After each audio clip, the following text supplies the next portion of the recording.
This is Optimal Startup Daily, episode 223, How to Retire the Day After Tomorrow by Chris Guillebeau of chrisguillebeau.com. And welcome to Optimal Startup Daily. I am Dan, and I'm here every single day reading to you from some of the best blogs on entrepreneurship. And thank you to BKA Content for sponsoring this episode. Did you know that websites with blogs receive 67% more leads on average compared to those who don't? And as a business owner or entrepreneur, having a functional and informational website is crucial to driving leads. So getting into the habit of consistent blogging is almost essential. But we understand that business owners and entrepreneurs wear many hats and have a ton of responsibilities on their plates, and this is where BKA Content comes in. BKA Content is a content writing agency with 10 plus years of experience that offers monthly subscriptions that deliver ready-to-be-published blog posts straight to your inbox. They're not only writing the content for you, you can even get social media posts, stock images, meta, title tags, and keyword research done by your dedicated account manager. You can choose from 4 different subscriptions depending on the content volume you need. And if you're interested in trying it out, just go to bkacontent.com/OSD to learn more and to get your free month of blogs. That's bkacontent.com/OSD to learn more and get your free month of blogs. And with that, let's get right to today's post as we optimize your life. How to Retire the Day After Tomorrow by Chris Guillebeau of chrisguillebeau.com. Fed up with work? Not enough time for the things you want to do? Here's the answer. Decide to retire. You don't have to be 62 and a half years old, and you don't have to be rich. In fact, you can usually make plans to retire in about 36 hours. That's the average time it takes to pack up your office, check on health insurance options, say goodbye to friends, and so on. What are you waiting for? Let's not do anything drastic. There are 2 kinds of retirement: full retirement, where you really do quit your job and walk away, and partial retirement, where you just quit doing the things you don't want to do. The second option is easier, but if you really hate your workday, don't discard the idea of walking out completely. Of course, it may take more than 36 hours to do this, but really, don't wait too long. Life is short. Instead of leaving everything behind, you may choose to retire from part of your work. Is anything causing you unnecessary stress? Do you spend more than 20% of your workday doing things you don't like to do? If so, those are the things you need to retire from. Most of us will opt for partial retirement, and that's because most of us are not working at jobs we completely hate. We just don't like certain parts of them, and those tasks are what we need to retire from. One of my professors told me last year that he only teaches 1 class a year and never to undergraduates. The undergraduate classes at the University of Washington are pretty large, with an average of 300 students in each one, while a graduate class has less than 30 students. He said that he had a disagreement with the student union a few years back and decided to stop teaching. "You just told them you wouldn't do it anymore?" I asked him. "Pretty much," he said. Apparently, there was some negotiation later on, which always takes a while in academia, but he never did teach another undergrad class. The pay scale for full professors at the top 10 public universities in the U.S. brings up an average salary of $108,921 at the University of Washington. How would you like to teach 1 class a year for $108,921? Write your own job description. If you want to retire from the things you don't like, you need to do some thinking. First, think about what you do like. What are you really good at? What do you like to do? Take those things and write your own job description complete with an executive summary, specific responsibilities, and specific outcomes that you will influence. Your existing job description probably doesn't mean much, so instead compare your self-written job description with the kinds of things you are actually doing from day to day. If there is little congruence between the two, you'll likely identify what's keeping you unsatisfied. Write your to stop doing list. Next, you need to find out what you're tired of doing and what gets in the way of doing what you want.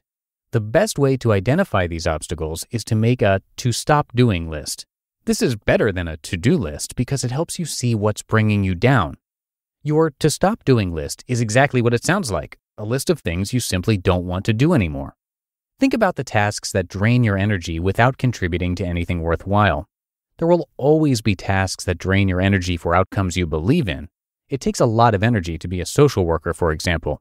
But focus the to stop doing list on tasks that bring you down without helping anyone else. Other questions to ask yourself. Do I need retirement or just a break? Do I need a different job or different circumstances? Would it help if I could set my own hours? What do I really enjoy doing at work? What do I really hate doing at work? The answers to these questions will help with your self-written job description and your to-stop doing list. The next plan of action.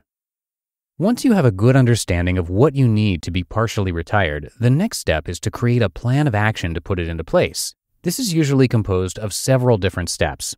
In the case of partial retirement, you may need to do one, several, or all of the following. 1. Turn in your notice. This is the notice you give that you simply won't be doing something anymore. It works surprisingly well, perhaps because it's so underused. 2. Negotiate your retirement. Alas, you can't always give notice that you're done with something, although you may be able to do it more often than not. Other times, you'll need to negotiate the parameters of retiring from a specific task or project. But just because you have to negotiate doesn't mean you have to give in. Instead, work to find a win-win situation that makes both you and the other party look good. 3. Remove the obstacles. When you think about the to-stop doing list, try to figure out what obstacles you can remove so that you can actually stop doing something.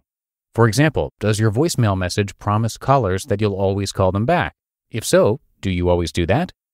If you don't like the pressure of an automatic commitment to return each call, consider leaving a message simply saying you're not available. You'll then be under no obligation to return a call you don't want to. 4. Raise your prices. You can do this literally or figuratively. Raising prices in business is often a good strategy for when you start to get overwhelmed. If you raise prices and people keep paying, great. If a few customers leave, it will allow you to focus on higher paying ones. Even if you're not in business, you can figuratively raise your prices. Ask for a raise or ask for some other increased benefit for the work that stresses you. However, take care to avoid the appearance of being manipulative. That's a totally different attitude that no one appreciates. 5. Deal with conflict once to avoid dealing with it repeatedly. Have the hard conversation you need to have so you won't keep having so many awkward ones. If there is any conflict in your life that causes you stress, it should certainly go on the to-stop doing list. And the way you get rid of it is usually by doing something simple but hard. Most of the time, it's worth it. These are a few of the most common action items for your 36-hour retirement plan. You'll probably have some of your own, so just use this list to get started. Following at least a couple of these action items can work wonders for your creativity and overall well-being. If you get rid of all of the things on your to-stop doing list, congratulations, you're partially retired. And the work you spend the most time on, presumably, will be the work you want to do. If your work isn't what you'd like it to be, you have a few options. You can keep slaving away at something you hate, you can try to change the system somehow, or make plans to retire. That's it. Inertia is a powerful force, and if you decide to do nothing, you'll probably keep doing the same work you're unhappy with.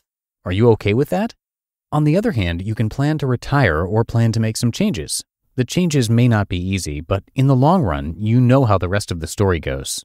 Are you going along with it? You just listened to the post titled, How to Retire the Day After Tomorrow by Chris Guillebeau of chrisguillebeau.com. And thank you to Skillshare for sponsoring this episode. Witness your own transformation as you turn small steps into giant leaps. Skillshare makes it possible. Get 2 weeks free at Skillshare.com/OSD. Skillshare is an online learning community that offers membership with meaning. There are so many topics to explore, including entrepreneurship and freelancing, marketing, illustration, design, and more. I took a Skillshare class called Bookkeeping for Freelancers, How to Handle Your Finances, and it's a great resource if you are new to freelancing or starting a business. I highly recommend it, but come by their site to see more. There are so many interesting classes to check out. Now, Skillshare is also incredibly affordable, especially when compared to pricey in-person classes and workshops. An annual subscription is less than $10 a month. So do something today you couldn't do yesterday, with classes designed for real life. As a listener of this show, you know that there's nothing better than getting better. Accomplishing growth is extremely satisfying. So explore your creativity at Skillshare.com/OSD and get a free trial of premium membership. That's Skillshare.com/OSD for a free trial of premium membership. And thank you to Chris. He is a New York Times best-selling author and modern-day explorer. During a lifetime of self-employment that included a 4-year commitment as a volunteer executive in West Africa, He visited every country in the world, 193 in total, before his 35th birthday, obviously a huge feat. His first book, The Art of Nonconformity, was translated into more than 30 languages, and his second book, called The $100 Startup, was a New York Times and Wall Street Journal bestseller, selling more than 700,000 copies around the world. His newest book, The Money Tree, is all about finding the fortune in your own backyard. And he's a podcaster too. You can check out his daily podcast, Side Hustle School, which is downloaded more than 2 million times a month. So come by chrisguillebeau.com for a lot more, and I have that linked in this episode's description. And if you like Chris's style, he actually writes on a wide range of topics, so you can hear more from him on our other podcasts. And to find those, just search for Optimal Living Daily, and be sure to follow or subscribe. And I think that does it for today. Thanks so much for being a subscriber to this show. Hope you have a great rest of your day, and I'll see you back here tomorrow where your optimal life awaits.